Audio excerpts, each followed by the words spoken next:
রাধে রাধে। ওম নমো ভগবতে বাসুদেবায়। ওম নমো ভগবতে বাসুদেবায়। ওম নমো ভগবতে বাসুদেবায়। শ্রীমদ্ ভাগবত চতুর্থ স্কন্দ পোষণম, প্রথম অধ্যায়, মনু কন্যাদের বংশাবলী। শ্লোক 21।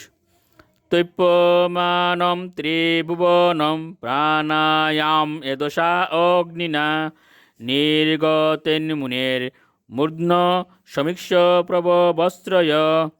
অনুবাদ: অত্রিমুনি যখন এইভাবে কঠোর তপস্যায় যুক্ত ছিলেন, তখন প্রাণায়ামের প্রভাবে তার মস্তক থেকে এক প্রজ্বলিত অগ্নি নির্গত হয়েছিল এবং ত্রিভুবনের তিনজন মুখ্য দেবতা সেই অগ্নি দর্শন করেছিলেন। শ্লোক 22।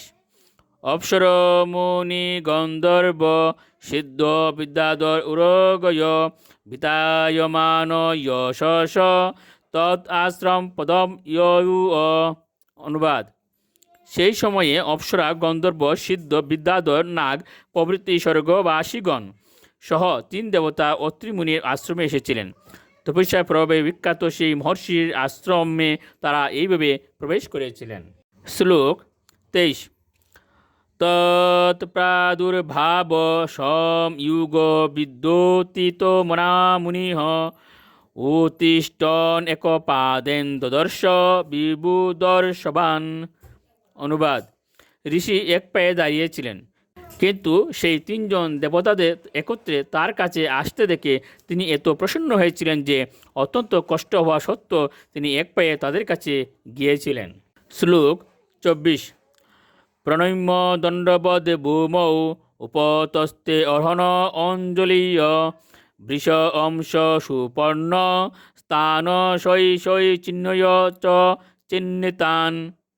অনুবাদ: তারপর তিনি সেই তিনজন দেবতাদের বন্দনা করতে শুরু করেছিলেন, যারা তাদের বাহন বৃষ অংশ ও গরুরে উপবিষ্ট ছিলেন এবং তাদের হাতে ডমরু, কুশ, ঘাস ও চক্র ছিল।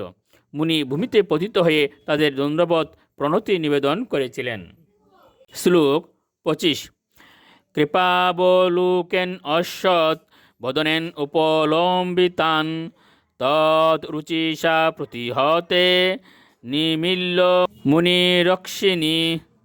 অনুবাদ: সেই তিনজন দেবতাকে তার প্রতি প্রসন্ন দেখে অত্রিমুনি অত্যন্ত আনন্দিত হয়েছিলেন এবং তাদের দেহ নির্গত রশ্মিচটায় তার চোখ ঝলসে গিয়েছিল এবং তাই তিনি সেই সময় তার নেত্র নিমীলিত করেছিলেন। রাধে রাধে।